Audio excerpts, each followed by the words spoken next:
E assim será na tua vida. Mas quem sabe você não está vendo. Na verdade você não precisa ver.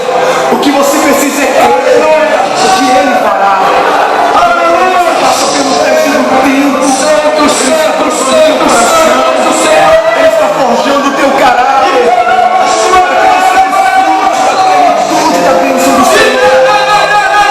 Saia do lugar da tua visão.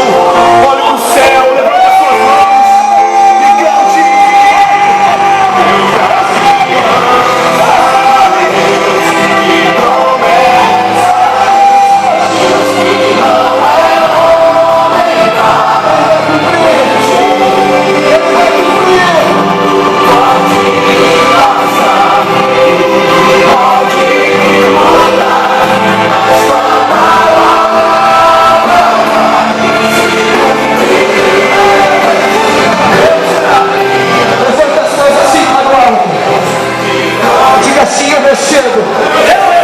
Os sonhos impossíveis, porque para Deus nada é impossível.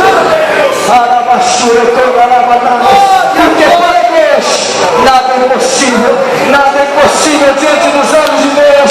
Nada é impossível diante dos olhos de Deus. E nessa noite Ele te abençoa através dessa palavra. E você que crê, joga a mão para cima e aplauda o Senhor em nome de Jesus.